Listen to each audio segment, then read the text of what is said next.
Yeah, yeah, yeah, yeah, yeah, yeah, yeah, yeah. Oh.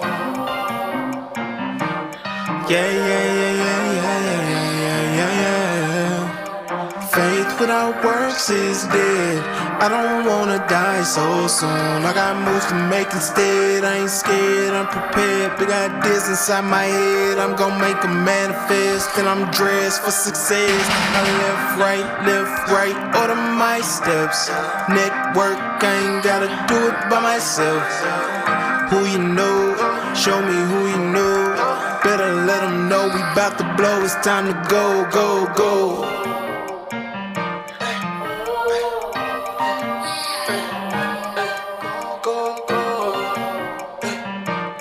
Yeah, yeah, yeah, yeah, yeah, yeah, yeah, yeah, yeah, yeah. Go to work, get to work, yeah. Go to work, yeah. Go to work, get to work, yeah. Go to work, yeah, yeah, yeah, yeah. I ain't tryna trade my time, yeah. Simply wanna show you what I'm worth, yeah. Daily I'ma stay on my ground. Have a little faith and go to work.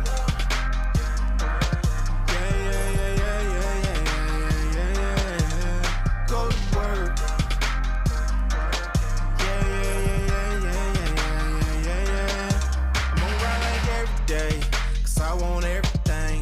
I can do anything. Check my resume. It's people against you. They see what you've been through. But look in the mirror, tap into your spirit. There's power within you. Like LinkedIn, I'm locked in, get the job done when I clock in. I weighed out my options, put the work in, that's action, no lacking, just stacking. Big dreams I'm attracting, no accidents, that's fake. Just go in and have a little faith. Faith without works is dead. I don't wanna die so soon. I got moves to make instead, I ain't scared, I'm prepared. Big ideas inside my head, I'm gonna make them manifest. And I'm dressed for success. I left, right, order my steps. Network, I ain't gotta do it by myself. Who you know, show me who you know. Better let them know we bout to blow. It's time to go, go, go. Go to work, get to work, yeah. Go to work, yeah. Go to work, get to work, yeah. Go to work, yeah, yeah, yeah, yeah. I ain't tryna trade my time, yeah. Simply wanna show you what I'm worth, yeah. Daily I'ma stay on my ground, yeah. Have a little faith and go to work. Yeah, yeah, yeah, yeah, yeah, yeah, yeah, yeah, yeah. Go to work. Yeah, yeah, yeah, yeah, yeah, yeah, yeah, yeah. Okay, now go nuts.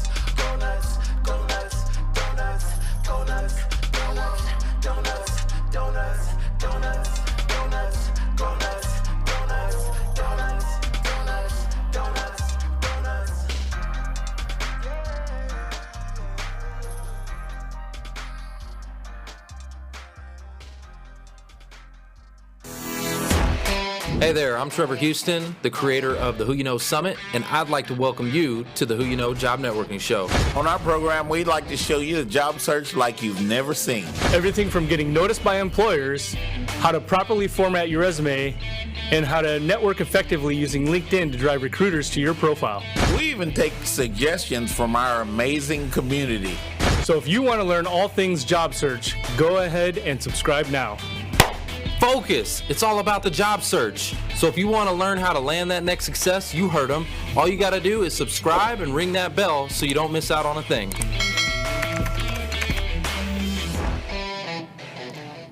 Welcome to the Who You Know Job Networking Show, where what you know is important, but Who you know, that can make all the difference in your job search. Hey, it definitely can. All right, I want to see who we got in the audience. Who do we know in the audience? Who you know, Mark?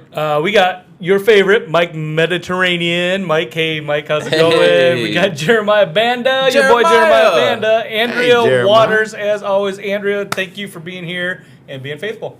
Absolutely. I also see, okay, so shout out again, Jeremiah. He says, hump day, everybody. We got Jason Hopper, Hope Mengita in the house, Terry Riney. Good to see you, Terry. Terry's in Birmingham, Alabama. Ooh, nice. Who you got over there, Foster?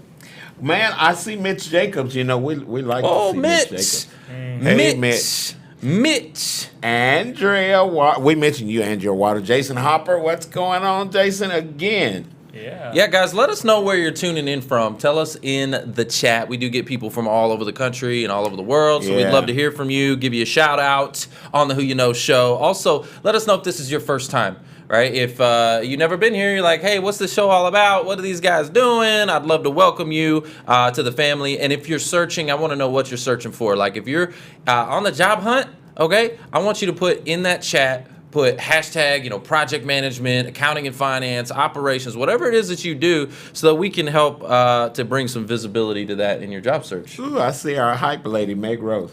Hey, Meg, what up? Hey, and I see Carrie Knoll, too. Hey, Carrie, man, what's up, Carrie Noel? Long time. Meg Rose is our hype lady, so you guys need to listen to Meg Rose. She will be interacting on the show, the whole show. Michael Brownfield, what's up? Turning in from Virginia. Pauline Garrett, good to see you. Man, I love that. I love this is cool. You know what I'm saying? I like the community. Connor Rogan, what's good? How are you? Good to see you. Yeah. Buddy. We got Buddy in the house. I like that name. That's Can a you say his last name? I can't pronounce. Nope. It looks I can't simple, do it. but I can't. No. I can't do it. I can't do it. Robine, what up? We got Robine. We got everybody in here. I love this. You guys are awesome. What's up, Robin? Robin. Did I say Robine? Yeah. Okay. Yeah. With an E. But you're Robin with an E. phonetically. Hey, you know what? I was told you got to sound it out. Okay? It's knife. Touche. It's knife. Phonics. Yeah, Phonics did not work for him. It's the knife. Anyways, we trying, y'all. We trying. We love y'all though. Guys, I always like to, we like to bless the show with a prayer for the audience, right? So, guys, if you could, online and with us, bow your head with me real quick. Let's go to the one that made us. Dear Lord, thank you for this amazing, beautiful day. Thank you for the breath that is in our lungs, the fact that we get to make an impact in this world, and thank you for our audience especially. I really appreciate you allowing your voice to come through this show to reach your people, Lord, and I pray that you do that today. Be with your people. There's a lot of people out there hurting. A lot of people are suffering. A lot of people feel hopeless or worthless or stressed or in anxiety. Lord, cast all that out and show them the light today. In Jesus' mighty name, amen. Amen. Amen. Let the church say amen. Amen. And we got a lot to be grateful for. Oh, my goodness. Oh, yeah. We have a whole gang of landings. So, list. If everybody can get your donut emojis and your cash flow ready. Let me get my cash flow ready. Get your cash flow. We got a lot to celebrate on this show. Foster, you want to do us the honors? Let's start with Laura Piper. Woo-hoo! Laura. How about that? And Carissa Reeves. Yes. All And right, Stephen get that money. Jackley. And Jason Pauletto in another, completely another state. Jason, man, I'm glad to see you landed. Nice. So, Rodriguez Echeverria. Bro! But Valerie Hines is part of our project management group. Yes. Yay, Valerie, she landed. Caleb Brooks. Courtney Maldonado. Congratulations. And Stormer McCook, and we used to work at Verizon together. Woo-hoo. Last but not least, Doug Bernal. Doug. Look at all that money, Doug. Look at all that money you about to make. Congratulations, you all. You are back to your cash flow, and man, what a blessing. That's always, a blessing. Right? As always. Shoot, you know it is. That's a blessing. Right? Now you can put that food on that table. You know what I'm God talking provides these things for us, guys. Look, food's not cheap no more. You know what I'm saying? You go to McDonald's, walk out of there, feed a family of four is $50. Well, It is. And not only that, but $50? you know what? Even more importantly than that, it's a blessing to you. But guess what? Now you can be a blessing to others. Ooh, there you go. And pay it forward. Ooh, Be sure to connect, stay connected, stay in the network. There's a lot of people coming through the Career Search Network behind you. So make sure that you guys that are landed pay it forward. Yeah, that's what Meg Rose did. Yeah, pay it forward. And as a matter of fact, there's going to be some opportunities for that. Okay, we're putting together some things. Okay, we've been working on some things, and we're going to have some volunteer opportunities for those of you that are local. Right, that are here in the Dallas-Fort Worth area and want to come help us put some cool, fun, amazing events together. We're going to have some volunteer opportunities coming up soon. Maybe folks want to show up next week to the in person. Yeah. We still have spots open. So, yeah, we're going to actually be giving some of that out at the very end. Actually, guys, I do want to set the stage real quick, and I know you've got a tip of the week we'll get to in a second.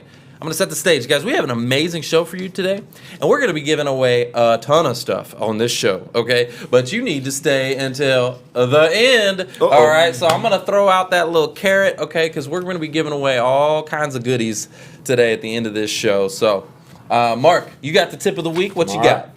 I got a $100 bill to give away got to somebody. Ooh. It says copy money on it, but it still looks real. Hey, tip of the week. Tip of the week. Guys, want to share with you a getting noticed strategy, right? Because I like that. We want, and that's what the mission of our network is get you noticed, get you out of the black hole and into the interviews. But a lot of people, they struggle with that. They struggle with just applying and never hearing back, getting ghosted, being in the black hole. Or applicant tracking system, aka applicant tracking system. So here's the deal. Many of you have already taken those personality assessments, the Myers-Briggs, DISC, the Gallup Strengths Finders. A lot of you have found that you are doing what you're supposed to be doing, right? And so your assessments align with the jobs that you're applying for, okay? What if you can go one step further? There's a lot of times where when you apply, they ask for a cover letter or additional documents. If you are willing and open to this, I think it would be a great idea to take that Strengths Finders, for example, that says, hey, I am exactly suited for this job, and include that with your resume as a submission to that application.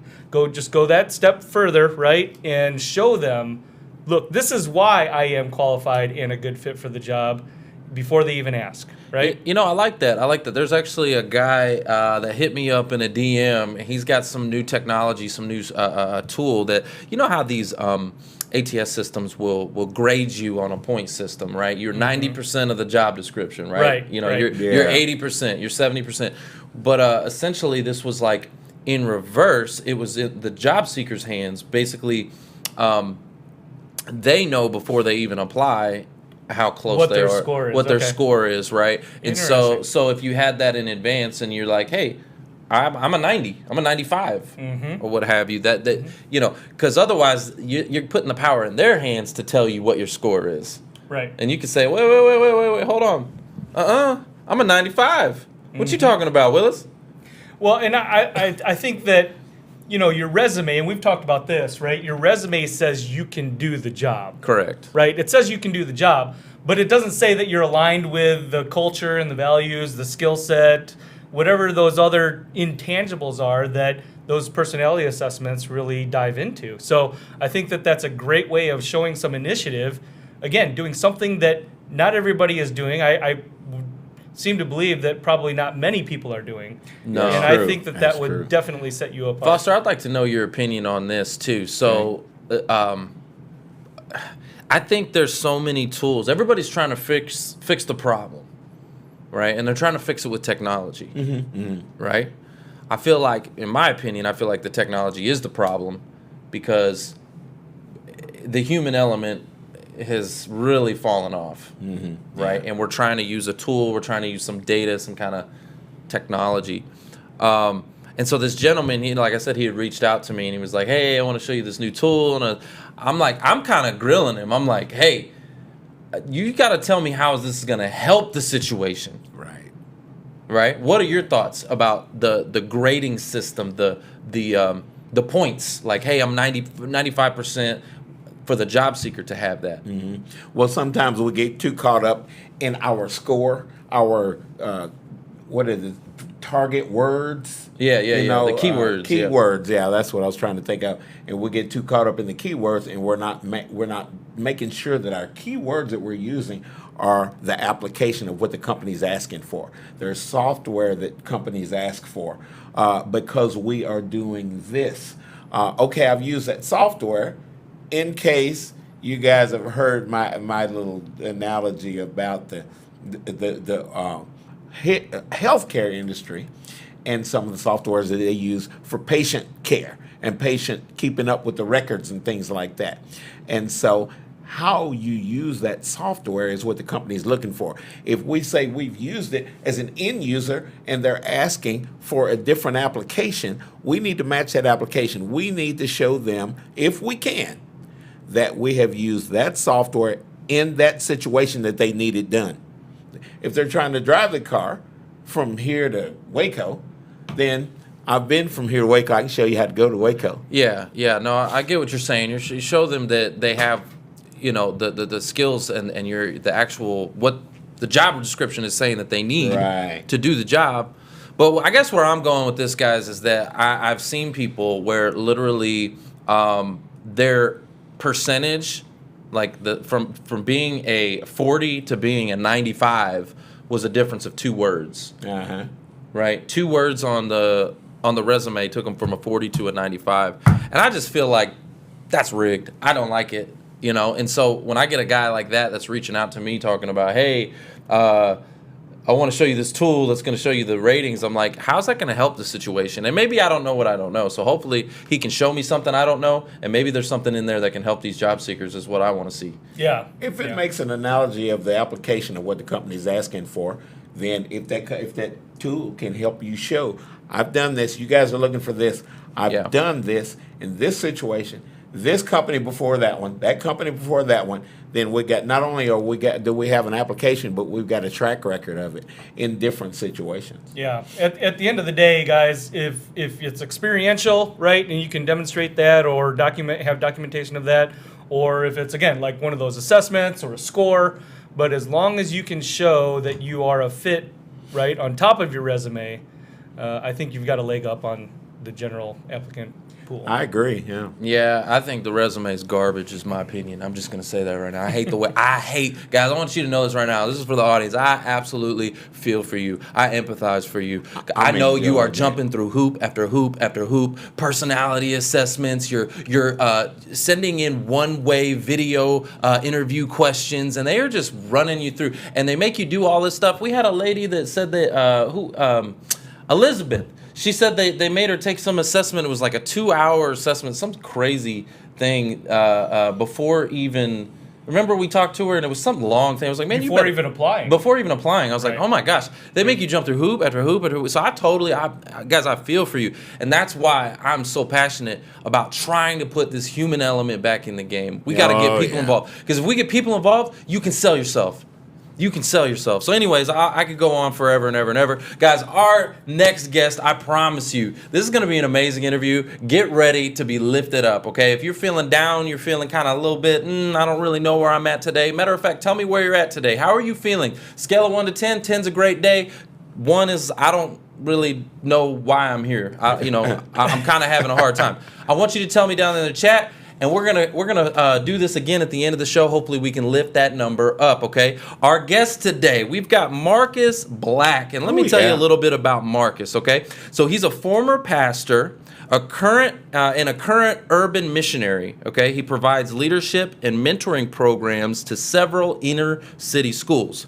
He was recently named one of LA Weekly's top 10 keynote speakers to watch in 2021. He's a best-selling author. He's a traveling speaker, life coach, host of the Vitalize Podcast, and co-pilot of the Embrace Your Ambition traveling breakthrough experience. Guys, and I'm going to play a quick video clip just to kind of set the stage for Marcus. So if we can go ahead and play that clip right now. Life. It seems so simple at first. From the time that you were born and your parents saw that very first twinkle in your eye, you were filled with dreams and imagination of all of the endless possibilities of who and what you would become in your life. But somewhere along the way, you lost control. And now you find yourself merely existing, asleep at the wheel, going through the motions day after day after day, desperately doing everything in your power to shake the massive void that you feel in your heart. You see, somewhere along the way between your childhood and this very moment, your dreams began to wither and fade away into distant memories because someone told you that you aren't good enough. You aren't smart enough. You don't have what it takes. You're too big. You're too small. You're a failure. You're a mistake. And you bought the lies they told. I know this because I bought them too. You may even have days where you begin to question your very purpose and reason for being on the planet. Oh, but if that's you, then I'm here to tell you it's time for you to wake up. If you woke up today and warm blood runs through your veins and the breath of life fills your lungs, you never need to question your purpose again. It's time for you to shake the lies they told you once and for all. See, you were handcrafted by the Almighty, and you are enough. You are good enough. You are strong enough and capable of becoming anything you aspire to be. The life may have given you lemons and almost became too much to bear, but notice I said almost. Life threw its best shots at you, but you're still standing. And now it's time for you to rise up and step into the life of passion and purpose that you were created for. From this very moment, no more taking your life for granted. No more going through the motions. No more negative self-talk. No more. Your life matters, and every single second you spend above ground on this earth is an opportunity to make the most of it and build the life you always wanted. Cherish every moment of your precious life because it is a tremendous gift. It's time for you to take back control of your life. It's time for you to take back. I'm calling it out of you right now. I dare you to leave all your worries, doubts, fears in the rearview mirror and step into the life of greatness that you were created for. My biggest goal and passion is simply this. I want you to truly live and not just be alive. And I don't want you to simply live life, but I want you to love life.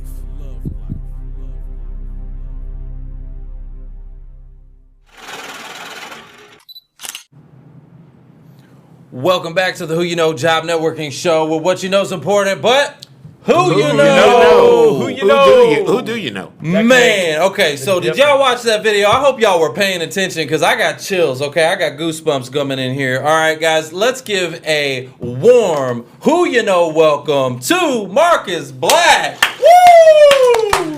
Yes! Hey, what up, family? How are you guys doing? I'm What's so up? excited, ecstatic, elated, and all the other E words. All to be that with stuff. you guys Right. today. Man, I'm so excited. Okay, so I've been hanging out a little bit with you in Breakfast with Champions, and I've got to hear you speak, and I'm going to tell you, you're one of the best top 10 speakers I've ever heard in my life. I'm going to tell you that right now. And I tell people this all the time. You remind me of a mix between E.T. and Les Brown. You put them together, right? Wow. You got Marcus Black. So I'm super excited, and I love your story. So we're going to dive into your story if that's okay with you. All right.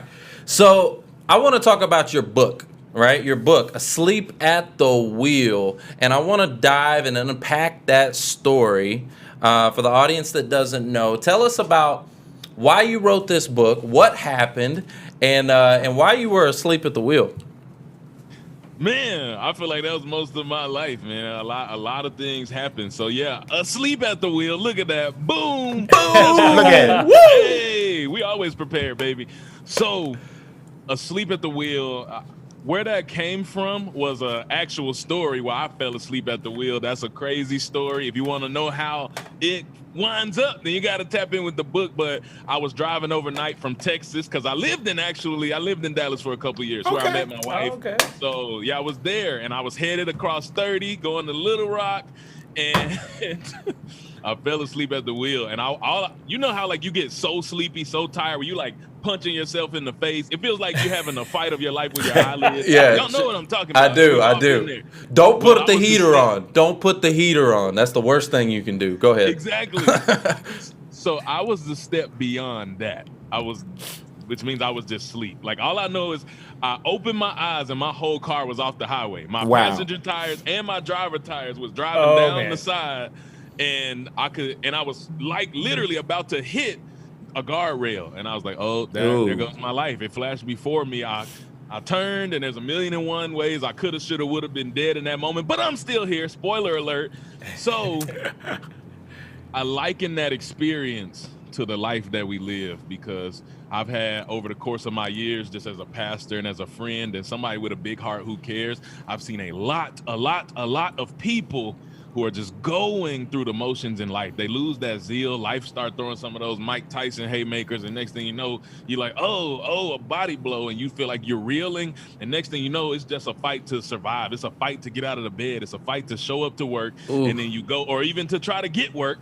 You go home, and next thing you know, you're just tired. You're just Netflixing your life away, and you're going to sleep feeling empty. I mean, like, I've been there, and I'm like, listen, because I had this dance with death, it changed something in the wiring in my brain that life is not unlimited. You don't have an unlimited amount of time. So I wrote this book to be a wake-up call to shake you up, so that you don't have to go through the crazy experiences I did to wake up and take control of your life. Get him, Marcus. Get him. Woo! That's what I'm talking about. Spit that truth, B. So pre-accident, post-accident, were you a believer before the accident? The answer is yes. Okay. So my mom was. Okay. I always tell people I had a drug problem as a child. Because my mom drugged me to church every day of the week.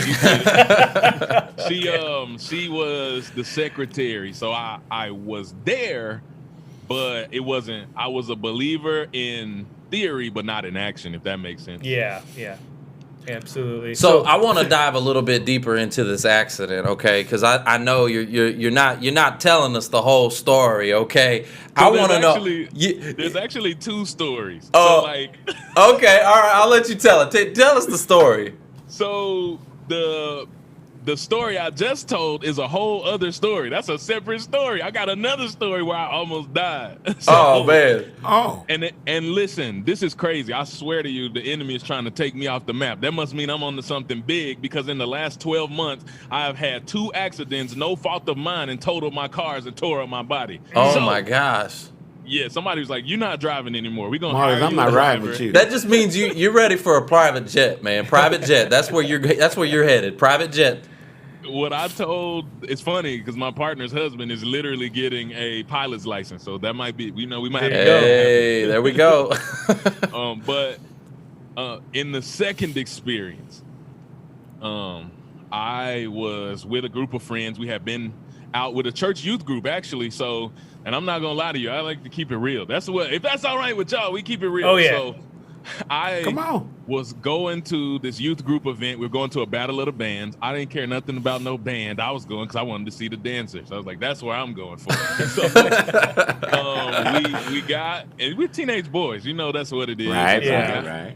We were on a church van, but there were some little kids at the last minute who really wanted to go, and they couldn't get on the van. So a few of us older ones say, you know what? We don't want anybody to not be able to go. We'll drive. We let them on. We got off.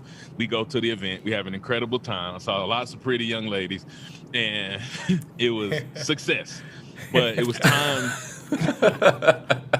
It was time to go, though. So it's time to go home. And this is where things get interesting. So I'm like, how much to share? I'll save some. Then maybe y'all got to come back next week. So I'll leave this part out. But basically what happened was we get in the car, we're headed home, and I'm like falling asleep. I'm dozing off, and there's some miraculous things that even lead us to this point. But I'm dozing off, and that's okay. I can sleep this time because I'm not driving. And when I was sleeping, I heard like this really loud explosion. It was like boom, and it was massive. So next thing I know, I like open my eyes, and I'm like, what happened? And my friend doesn't know.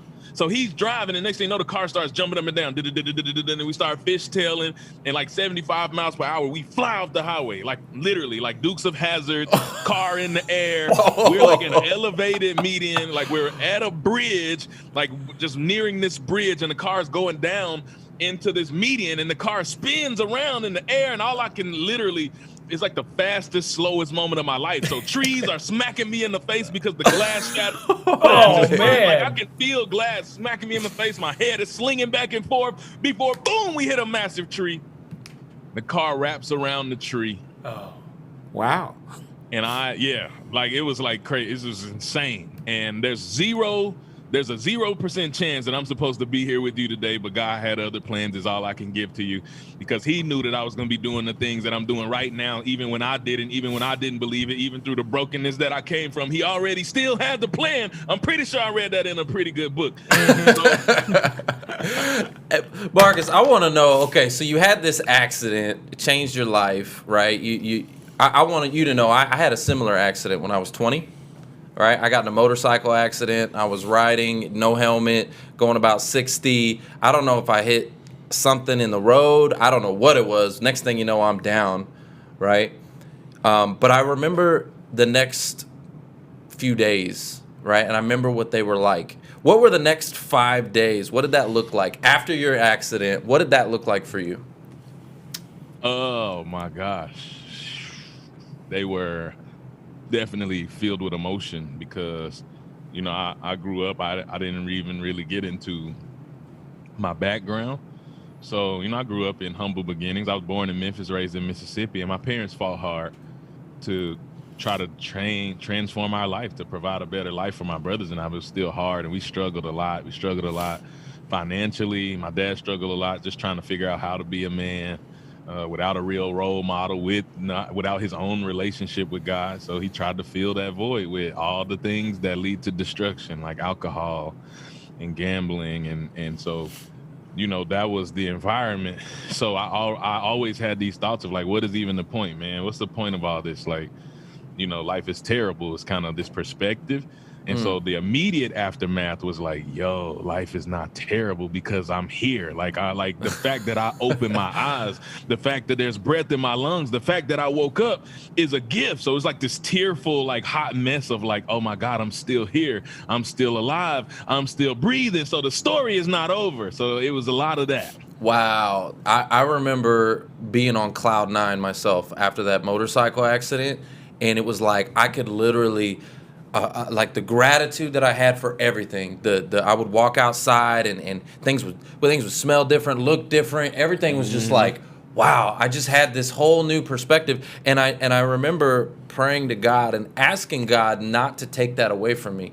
I said, God, I like this feeling that I have, this new life that you've given me, like I don't want it to go away. And unfortunately, I wish I could tell everyone that it has never gone away. It's slowly, right? But that's my own fault, okay? That's my own fault for not practicing gratitude as much. And it seems like you have kept that. And so I love that. What advice would you give to somebody who wants to hold on to that, like, extreme gratitude? Like, I want to hold on to that feeling. The advice that I would give you is this is who I am. I'm a wake-up call. Like, that's my purpose. That's why I haven't let it go. It's because I can't. It's like attached to me.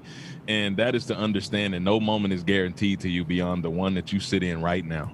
Every moment you have is a gift. The good, the bad, the ugly, the indifferent, they all work together. And I know we know that. We know it sounds good and it sounds easy, but I can look at every tragedy in my life and I can see how they led to a triumph. My greatest triumphs are tied to my greatest tragedies, and so are yours. So when you're in the middle of that great tragedy, you can't even see the triumph because your vision is clouded by the proverbial clouds hanging over you and hovering over you in the storm. Mic drop. But if you can just remind yourself that everything you've ever been through your whole life, you still standing, you're still breathing, you're still here, and you got over that, and this will be no different. And that's how I stay focused and grounded in this moment, which is promised to me, and I can like have gratitude even when it's bad, because I know that it's leading to something good. Woo! Hey, who you know, audience? Are y'all hearing this? Oh my gosh. Man. I hope, okay, I want to do another pulse to the audience real quick. Another pulse to the audience. How are you feeling now? Put your number again. You did it a minute ago,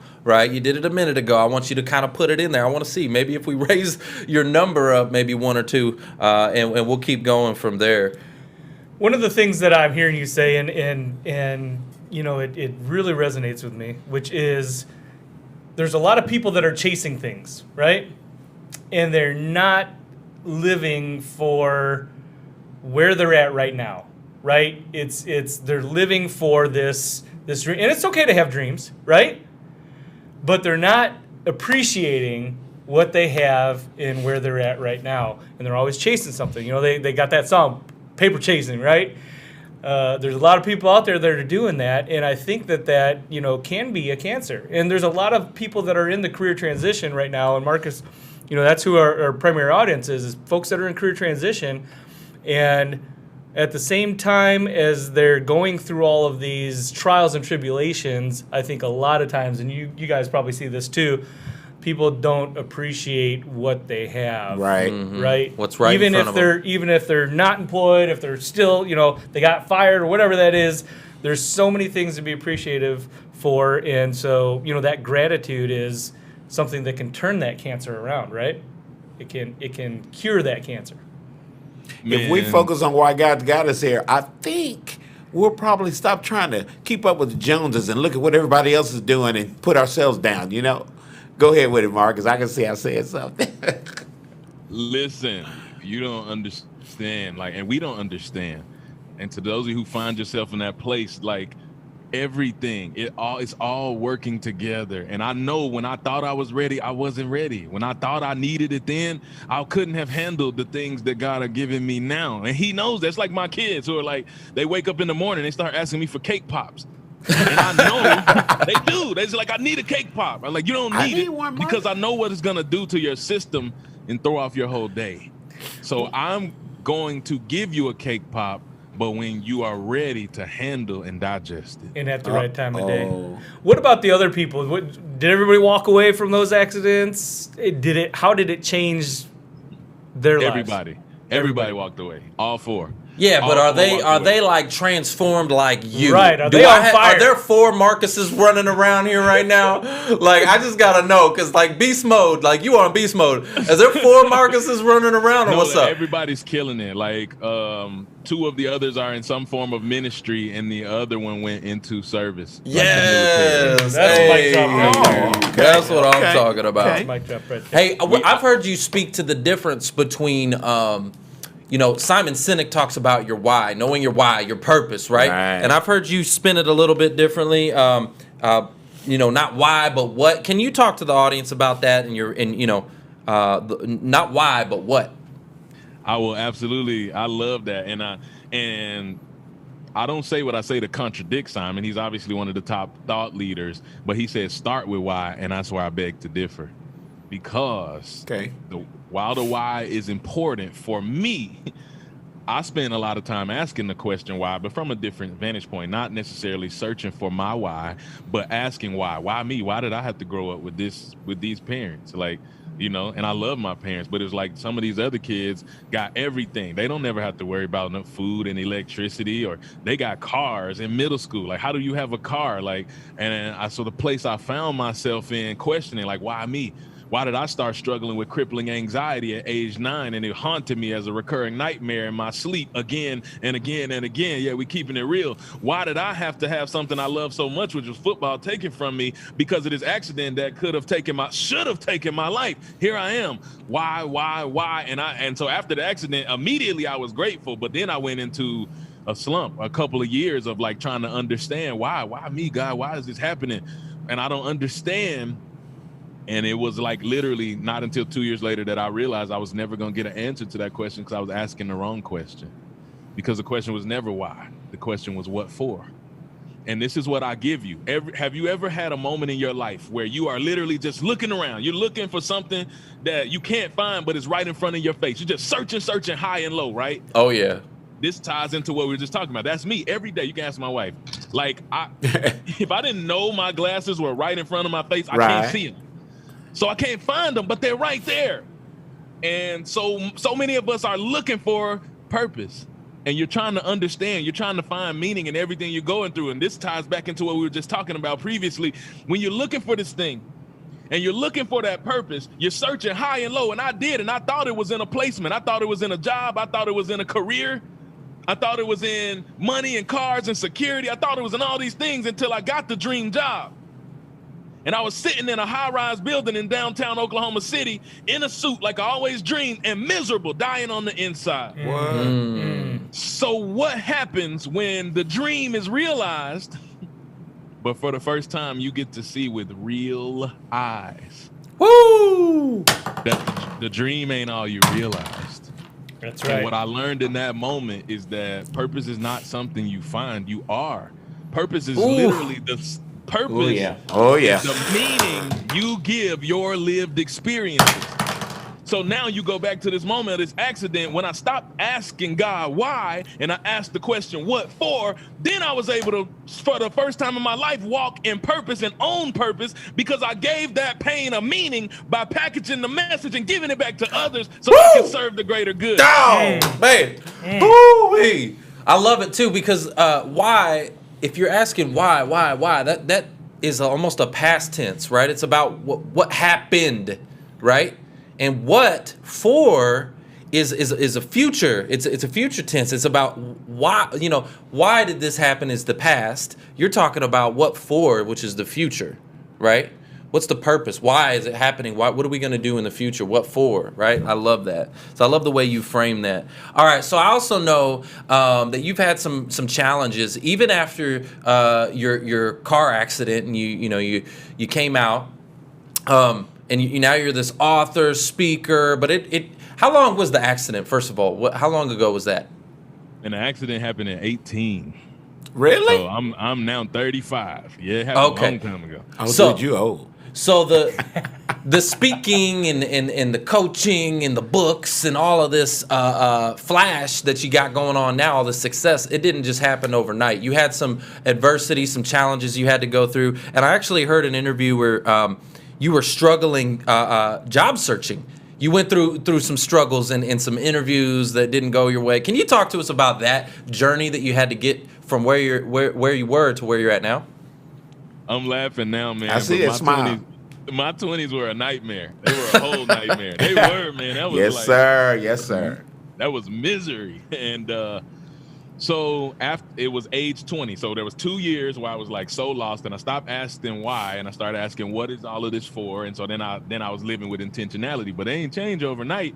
The next 10 years, literally from like almost to 30, I was like, I liken it to the wilderness experience where I was just roaming. I was wandering in the wilderness, trying to find myself, trying to figure it out. Yeah, so I was just lost, and I was like, well, I was doing some missions, so I was getting to travel the world, went to Australia twice, serving people. Then I decided to get married in there, and I was like, if I'm going to have a wife, I probably should have a job also. That's probably a good thing. So I'm thinking, I got a degree, man. I paid all this money for a degree. It's going to be easy. It's not nothing to get a job, and I was sadly mistaken. Oh, yeah. And not only was it not easy, that was a nightmare. That was the new nightmare. Couldn't find a job. Then I went on this series of like, yo, this is ridiculous. I interviewed for like 5 different jobs, all that I really, really, really wanted. And each one, I was like, the next one gets better. And I would get through round 1, through round 2, through round 3 to round 4, where it's like, all right, we're choosing between you and one other person, or you and 2 other people. And I'm like, yes, this is it. This is the one. And like 4 or 5 different times, every time it was like, no, it's the other. The other person. How many job seekers can relate to that? Tell me in the chat. I'm sure you guys can relate to that. Oh yeah. So we heard about this too. You had a temp job, right? So you had a temp job. How did that go? So I went from that, and that was the next. All right, forget that. That ain't working. So I took the temp job, and that was really dope for a minute because it actually paid well. And I was like, this is cool. I get paid like more regularly. Cool. And it was maybe 4 months in, they came in on a Friday and was like, hey guys, budget cuts. This whole department's gone. There was like 500 of us. They was like, next Friday's your last day. See ya. Wait, did you just say you got fired on your day off? Well, I was going to say, at least you didn't get fired on your day off. That was a good one, man. I like that. How you going to get fired on your day off? Wow. We got let go, man, and that was tough. And you guys know that just because income stops, bills do not. They don't care. They come in. Yeah. Wow. And so I was only out of work for like 2 weeks there because my temp agency was like, well, you were good. You weren't missing any days. You showed up. You're consistent. So they found me another job quick. Right. But it took a year to get out of that hole that was built in that 2-week time. Insane. But then a year later, they're like, we can't wait to hire you. You're great. We can't wait to hire you. You're amazing. We can't wait to hire you. And then when it came time, the new fiscal year started, and I walked in, and my boss had the saddest face. Oh, no. Yeah. Oh, and I was like, I don't know what that's about, but I'm not going to ask. I just sat down, and that was never the case. And so about halfway through the day, finally, they came and said, hey, we thought we were going to be able to hire you. Not only are we not, we had budget cuts. It wasn't like a whole department, but they had to let go of 16 people, and the eight temporaries were the first to go. So that included. Marcus, what we're seeing here in Dallas, we're a corporate hub. Oh my God, we got all these corporations here. So years ago, somebody got smart and they said, if we lay people off, some of the leaders says we can show Wall Street higher numbers if we lay people off. Well, you got 15 people and you lay off 5 or 6 or 7 of them out of that same department. You got 8 people left in the department doing what 15 people did before?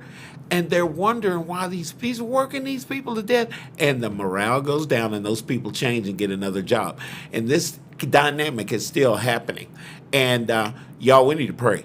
Amen to that. Speaking of that, real quick, guys, we got to go to a real quick break. So don't go anywhere, because when we come back, we got more mic drops. I promise. Marcus Black, he's going to bring the heat. So don't go anywhere. We'll be right back.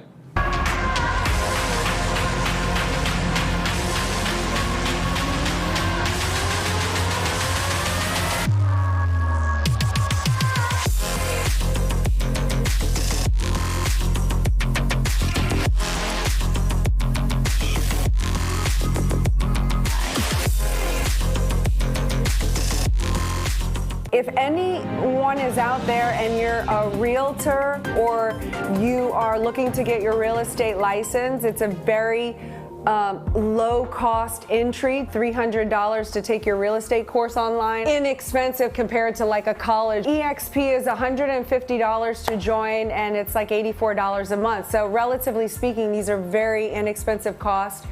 If you are interested in that and you want to work with me as a realtor, I'd love to have you join my team, and you want to hear about the model, then go to join10xempire.com, and I do this opportunity call every Tuesday. Would love to answer your questions and tell you more about what I'm doing. If anyone out there is interested in working with me,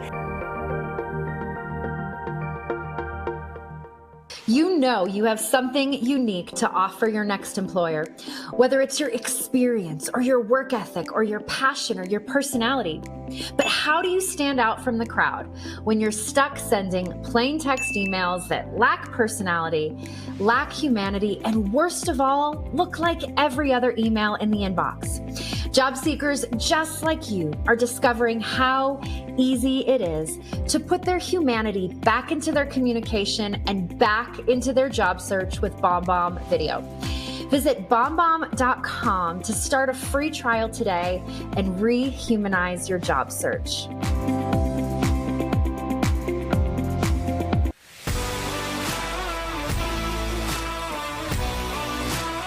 Is your competition creating video? If so, they may be carving out an advantage over you in your market share.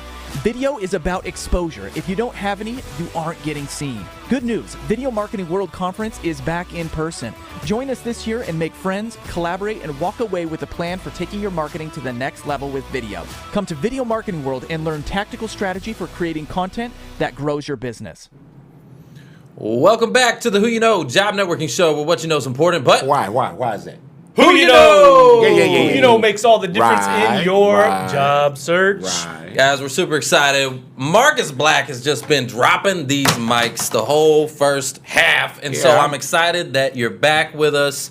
I want you to talk to us about how you got from this car crash to getting fired on your day off to now you're like super confident, like, man, how did you get to all of that? Yeah. Oh my goodness, God is literally.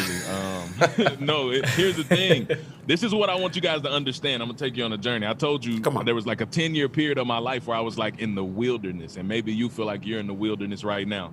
Some of you feel like, man, I don't know how this works out in my favor. I don't know how I'm gonna get past this. I don't know how I'm gonna get through it. I know because I lived it. But this is what you didn't know about the wilderness. And I asked that because the same question you asked, I was speaking to a group of ladies, and one lady paused because she said everybody was hyping. They were rah, and she said, man, I hear that.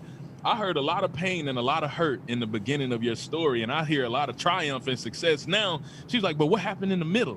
Which is what you just asked me. Okay. And when she said it, it's like something pierced me in my soul, and I said, the magic is in the middle. Woo!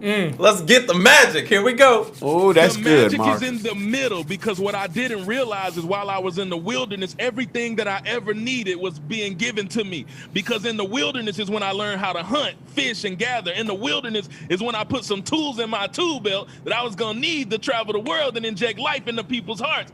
This wasn't real. What you hear now, never. My wife, the first time she heard me talk like this, she was like, who is that? I don't know that dude. She was like, who is that? So when I took the cage off, the self-imposed prison I had been living in, and said, listen, God kept me here for a reason, and I'm here to share my whole heart and my soul with everything I got. And when I started doing that, I noticed the reaction of the people was different, but that came in that season. I was hired to work at a mega church. I was like, how you hire me to work at this church? I don't have no credentials. They say you got the only credential you need, which is a heart for God and his people. Mic drop. Margaret, you know what that reminds me of? My dad used to tell the church, we're in prison with the door open. I had to ruminate on that for a number of years, but I know now. And we all are, and we don't realize. We don't realize. When I was in that season, man, I was like being sharpened, and I was being honed. My gifts were being cultivated, and I was talking to people, and I was helping people, and I was speaking, and I hated every moment of it. I hated it. I was so afraid, and sometimes I still get afraid. It's hard for people to believe. But I ran from it for so long. I tried fought tooth and nail to try to get out of that when I was working for the church, but they trained me. I used to run too, Marcus. I ran. Ask Foster. Okay, so he did. They used to pick on me to volunteer and stuff and to speak, and I would literally go to the restroom. When I say hide, I mean literally hide. I would go to the restroom. And this isn't that far. It's only about 4 years ago. Yeah, I would hide, Marcus. So I know that fear, that crippling fear, that paralyzing fear. And then I remember leaving that church feeling ashamed because I let the enemy prevent me from making an impact. And so was it similar to you like that? It was absolutely like that. And I felt horrible. I just used to want to rush through it. Please get me out this stage. Get me away from these lights, with these people looking at me. I don't want it. I don't want it. I don't want it. But they were hard on us. I'm going to keep it real. They were tough. Like they were tough on us. And there was a lot of, it was a heavy leadership culture. So there was a lot of critique, and there's a lot of like, man, alter this, say this, do it this way, position yourself this way. Yeah. And I'm not going to lie. I used to be feeling real down about that some days. Yeah. Like, I suck at everything, not knowing that whole time God was preparing me for something I couldn't even imagine. I didn't know I was going to go to New York City and speak and have people quote my lines that I never met before. Like, God knew, though. He was already cultivating. So that's what I'm saying. If you feel like you're in the wilderness right now, don't despise that season. Don't try to rush past it. Right. Lean in and figure out what gifts you're being given, what tools you're being equipped with that you're going to be able to take with you. But I can tell you when it changed if you want to know, because it was a moment. It wasn't like a process. The change was a moment. What was it? I was in a class one day. I had been doing this for like 3 years at this point, just trying to hurry up. Just like, get through it. All right, I know my notes. I know I got it memorized. Let me just get through this stuff and get out of here. Get away from in front of these people. It was not, this was like 4 years ago. Like, this was not that long ago. And there was a lady who one day said, excuse me, I got something to say. And I was thinking, no, you don't. Wow. She said, can I say something? I got to. And I was thinking in my head, no, we don't got time for this. I'm trying to get through this stuff. But I was thinking no, but I said yes. You can say what you need to say. She just broke down. You know that cry? I'm talking about the ugly cry, not the like the ugly cry. She started doing that. And then I was like, oh, no, don't do that. And then she started talking. The room gets up. Everybody starts to surround her. And she said, I don't want to be here anymore. Ooh. She said, my own family who's in this same building doesn't know I slept outside last night. They don't know I was snorting cocaine lines last night. They don't know I don't have a place to lay just bare her soul in the moment. Ooh. And for the first time, she said, and I just want to give up. Oh, no. And I took the notes on my table. I shoved them off of my podium. And in that moment, I just started talking to her, and I started letting her know that she was in a safe place. And I started letting her know that in this moment, God couldn't love her anymore. And I started letting her know that she's not defined by a single thing she did even this morning, let alone last night. And whatever she went through, I just started this started to happen. The Spirit, you got hit by the Spirit, boy. Woo! I didn't know what it was, but the dots connected and the light bulb went off in my heart for the first time.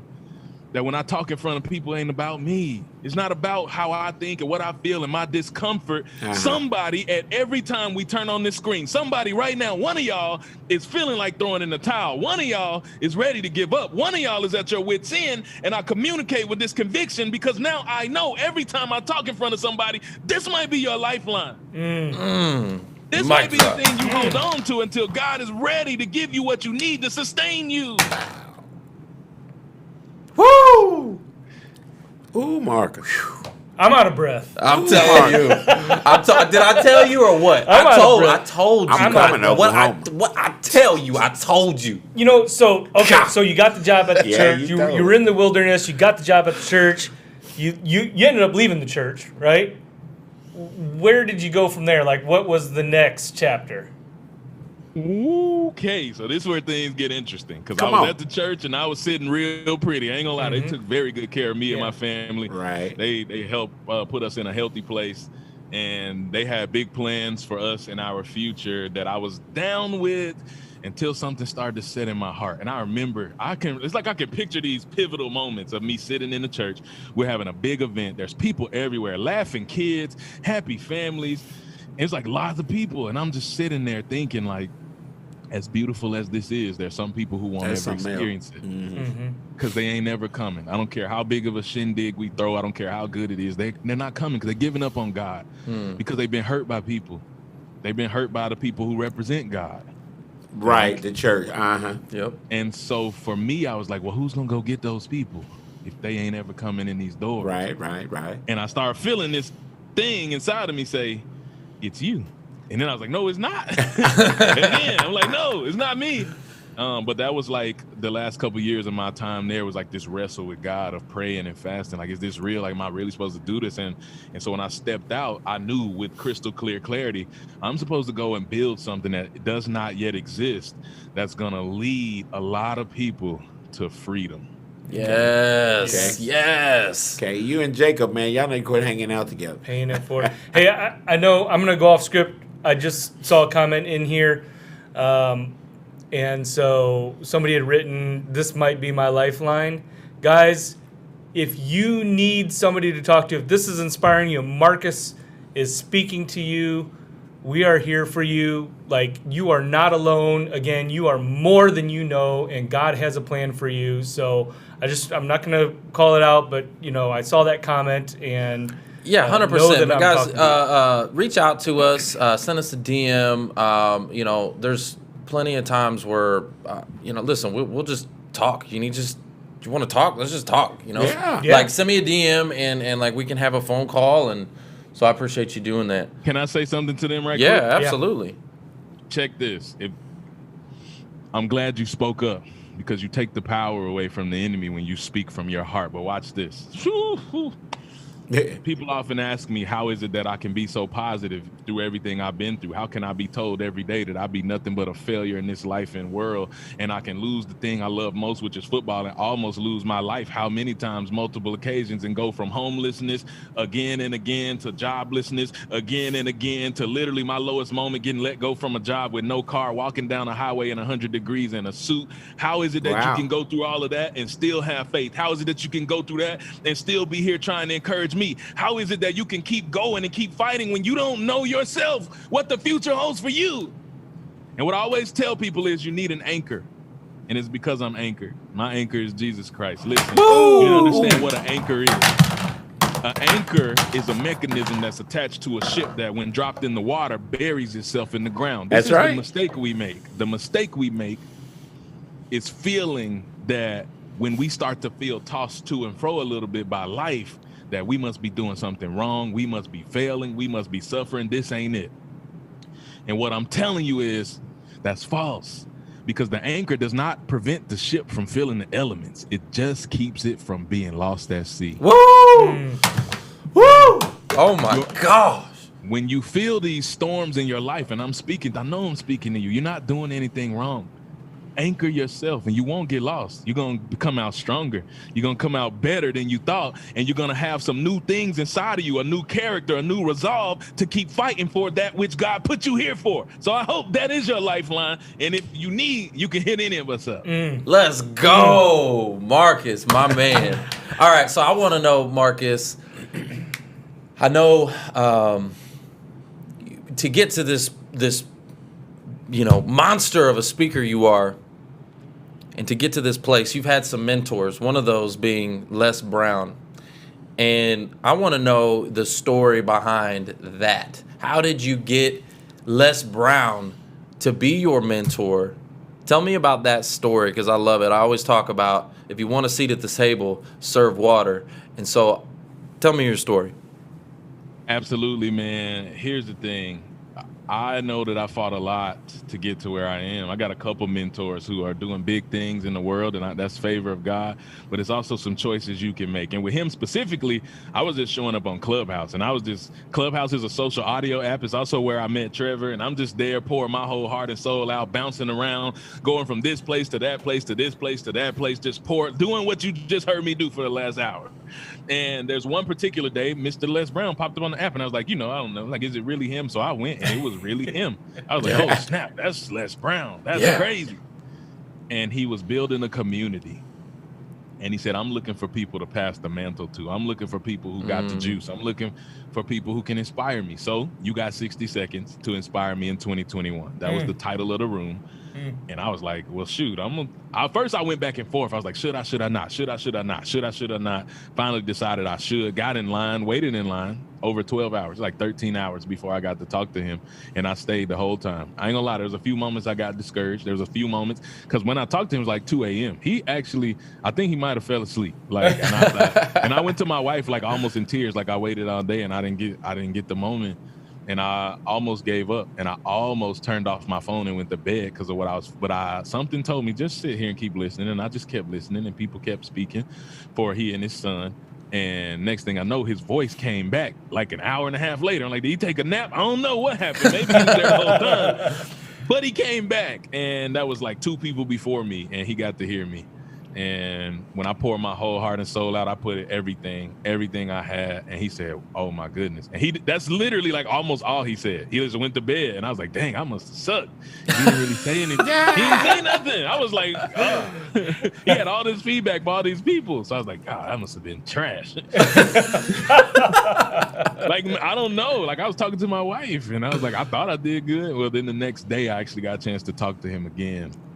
And he said out of his mouth, I actually got recorded, he was like, man, after you spoke up and I heard your heart and your conviction and your passion, I had to go to bed on that. There's nothing left that need to be said. Like, you're a bad man. Yeah. And in that moment, I had that Twilight Zone moment of like one of the greatest speakers of all time, who I look up to so much, so desperately, is saying these things about me and my gift, a person who was belittled, a person who went through everything I just told you I went through.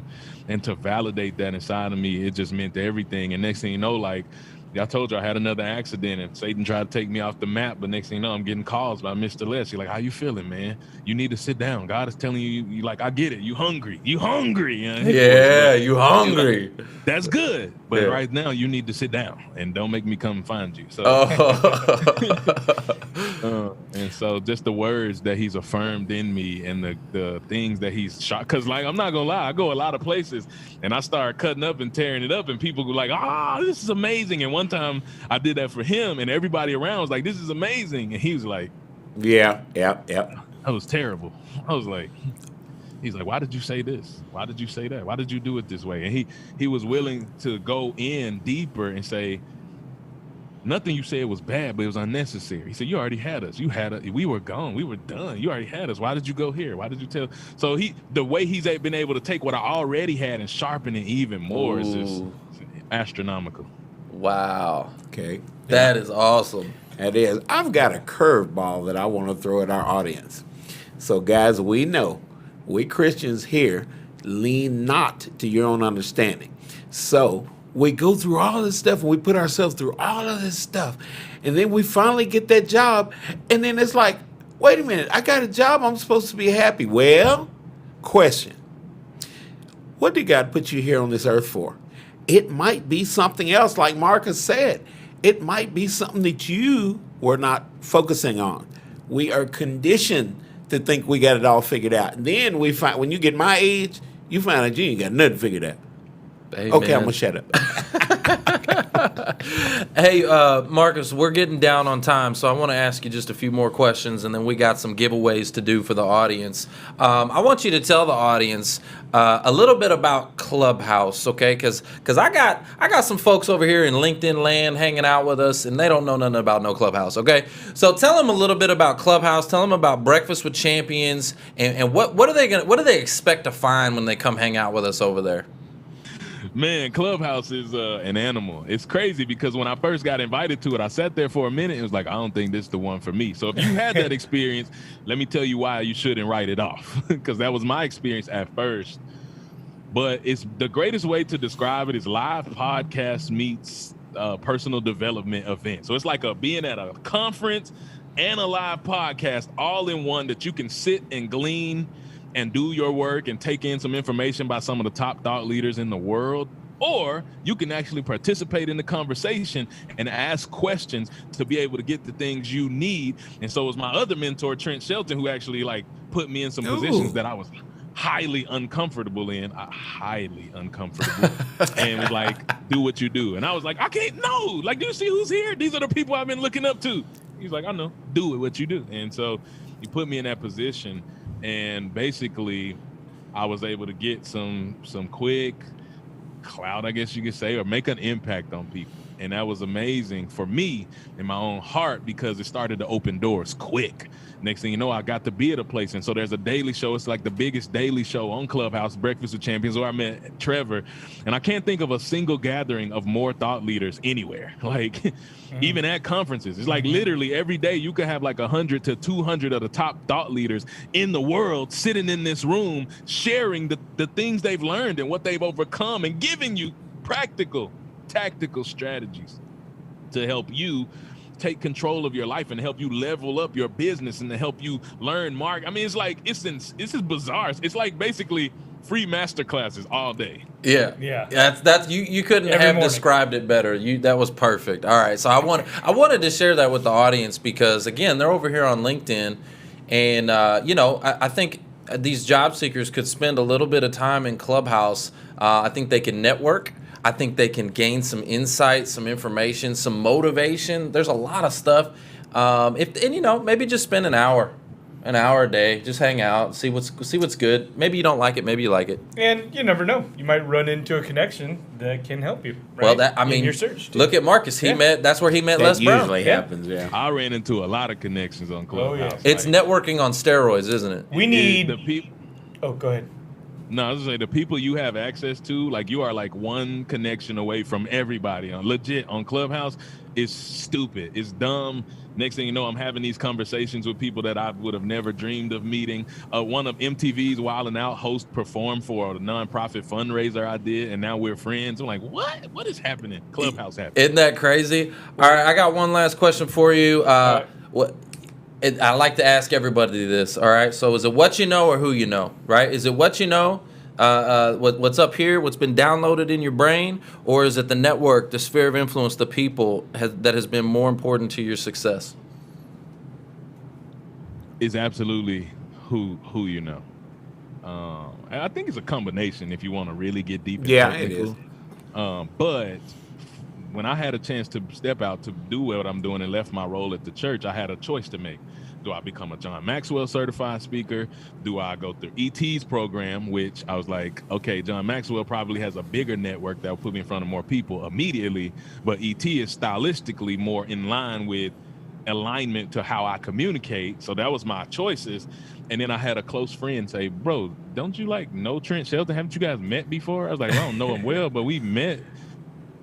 And we've talked a little bit on social media. He's like, bro, why would you not ask him if he has a program? Because didn't he just keynote at John Maxwell's program? I was like, dang, he did. He's like, so like that connection to who you know is going to be far more important than understanding like what you know in that moment. So I took him up on that. He was right. It opened every door. It was insane what that was able to do for me. And so the doors he's opened alone, including Clubhouse, has put me in front of a lot. Well, I love that. And I like to, David Meltzer, right? You know him? He's in Clubhouse all the time. So he always talks about just ask, right? Just ask. And, we're always looking for more fire, people just like you for this show. So I'm going to be bold and I'm going to ask, you've got a couple of connections that I would love to have on this show. Maybe we can talk about it after when we get off of here. But, Trent Shelton is one of them. Les Brown, obviously. You guys are just doing amazing things. And this show is about lifting people up because our audience is oftentimes broken. You saw the comments. Right, you saw the comments, right? So we got to lift these people up, man. We got to get them back to where, back to the victory and back to their cash flow, man. That's what this is all about. We might need a part 2, Marcus Black. We're gonna get part 2. All right. So for the audience, real quick, let me tell you what's going on. There's a few events, okay? A few events happening. Number one, we've got the Embrace Your Ambition conference coming up. And Marcus Black is coming back on the show. He's going to be coming back on this show on October 13th with Tamara Andrus. She's coming on, right? And we're going to be talking all about this conference, the Embrace Your Ambition conference. And so what we're doing in honor of Marcus and Tamara coming, we're actually putting together a live studio audience, okay? So we're calling that event Backstage Pass, okay? So we're going to be giving away some live studio audience tickets now. We're going to give away some Embrace Your Ambitions conference tickets and some copies of Marcus's book. So get ready, guys. Get ready in the comments. Whoever's got the fastest fingers, all right? So we got 3. We got 3 tickets. We're going to get, you're going to get a copy of the book. You're going to get a signed copy of the book, by the way. Oh, signed. Ooh, yeah. Signed copy of the book. You're going to get a ticket to the Embrace Your Ambition conference. Right. And you're going to get a backstage pass to the Who You Know show so you can meet Marcus in person. Oh, yeah. So what's a good question we should ask the audience? You got a good one? I got a good one. Guys, where was Marcus born?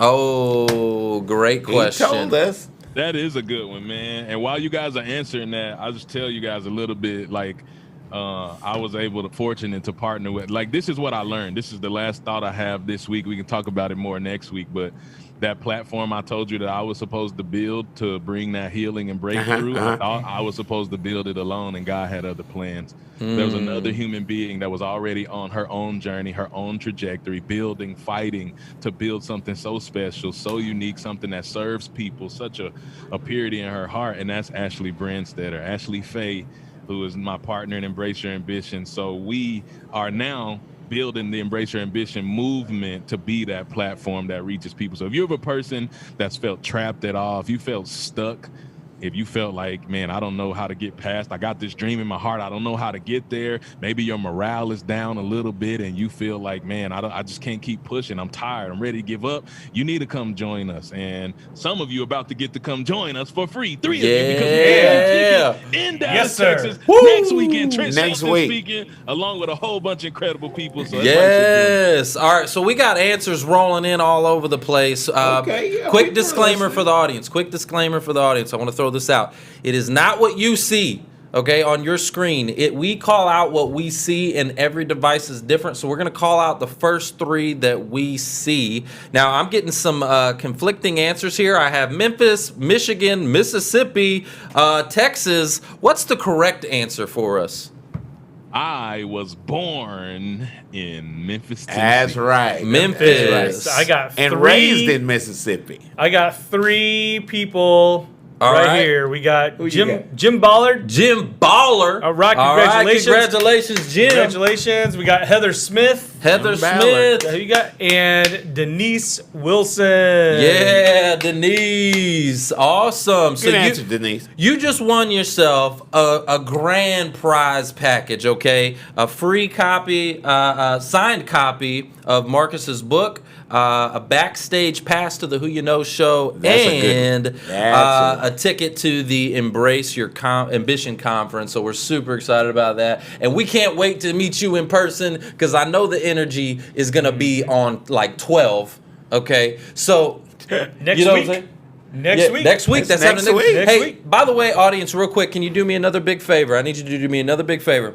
First of all, tell me where you're at, right? I asked you in the very beginning where you were at. I want that number. Okay, I want you to put 2 numbers in here. Tell me the first number that you put when you told me where you were at, and then put where you're at now on a scale of 1 to 10. Oh, yeah. Right? So let's say you were a 6, or has it been elevated or what? Tell me where you're at now. I want to hear that in the chat. Mm-hmm. And then also... we got to pay it forward to Marcus. We do. I need everybody to go ahead and take a screenshot, okay? Get your phones out. Take a picture, screenshot. I'm going to take me a little picture right here. All right. And I want y'all to post this all over social media. I want you to tag him. I want you to tell him why, he's been so impactful and what this show has meant to you, and just blow him up, blow his DMs up, all that good stuff. You know what to do. Just attack Marcus. I want him to know what the Who You Know Nation's all about, all right? Marcus, this has been awesome, man. I really appreciate you. I got a lot of people coming in. We got a Heather. She said she went from a 2 to a 10. All right, from a 2 to a 10. I got Andrea. She said Andrea's still a 10. She said she was a 10. Now she's 10x. All right, 10X. She's 10x. Now that's different now. All right.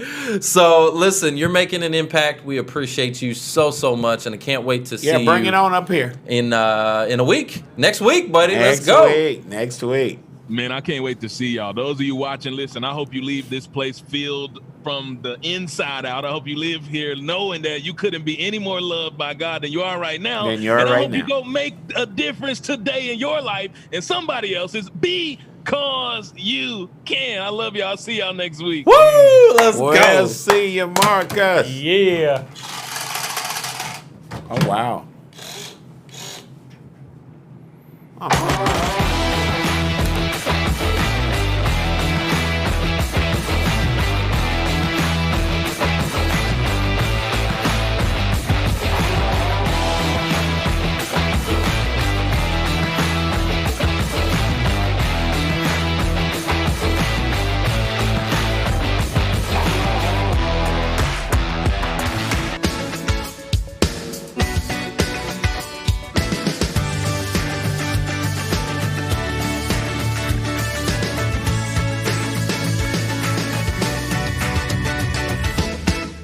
Trevor Houston here, and I want to thank you for tuning in to the Who You Know Job Networking Show. We hope you've been inspired, encouraged, educated, and entertained all at the same time. For information on our different events, workshops, partners, or partnership opportunities available, check out whoyouknow.show for more details. And be on the lookout for our new mobile app. You never know how this show can help someone you know? And if we've made an impact or put a smile on your face today, don't forget to hit that share button on your way out. Until next week, it's all about Who You Know. Bye!